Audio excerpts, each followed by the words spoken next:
If the radius of Earth shrinks by 1% and its mass remains the same, then acceleration due to gravity.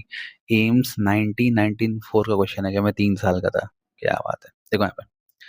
अब जैसे आपको पता है जी का फॉर्मूला क्या होता है, GM/r²। अब देखो 1% जब भी ऐसा रेडियस में चेंज परसेंटेज में देते ना, तो पहले आप ले लो लॉग दोनों साइड। तो अपन ने कर दिया यहाँ पे log g। यही इसका करने का तरीका है, दूसरे तरीके हिसाब से नहीं आएगा, बहुत लंबा आंसर चला जाएगा, बैंड बच जाएगी करने में। GM/r²। अब आपको लॉग के फॉर्मूला पता होने चाहिए। ये तो log g रहेगा, ये हो गया log ऑफ a/b, ये होता है log a minus log b।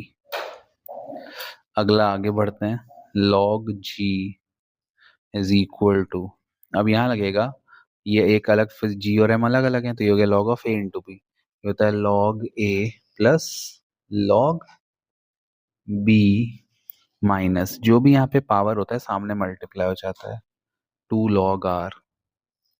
अब इसके बाद क्या करेंगे, डिफरेंशिएट। ठीक, तो एक प्रॉपर्टी है, डिफरेंशिएशन ऑफ log x होता है 1/x।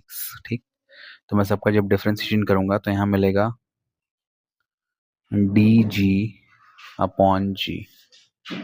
ठीक, ये तो कांस्टेंट है, तो किसी भी कांस्टेंट का डिफरेंशिएशन 0, ये कांस्टेंट, इसका भी डिफरेंशिएशन 0, -2, ये आपका आ गया dr/r।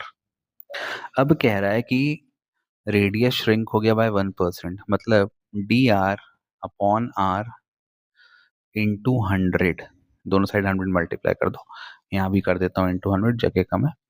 तो ये जो dr/r श्रिंक हो रहा है, मतलब 1% कम हो रहा है, तो ये -1 किसके बराबर दिया है, -1। तो जब यहाँ पे -1 आएगा तो माइनस इंटू माइनस क्या हो जाएगा, प्लस हो जाएगा। तो आपका आंसर आएगा इंक्रीज बाय +2%। करके आप देख लो, ये आ जाएगा। अपने को यही निकालना है, क्या निकालना है, find the then acceleration to gravity on earth surface will. तो वही चेंज इन ग्रेविटी निकालना है, dg/g इंटू 100। तो ये हो गया -2 इंटू -1 माइनस माइनस प्लस, आपका आंसर आ गया 2%, increase by 2%। Option number B is the right answer. Thank you for watching, bye bye.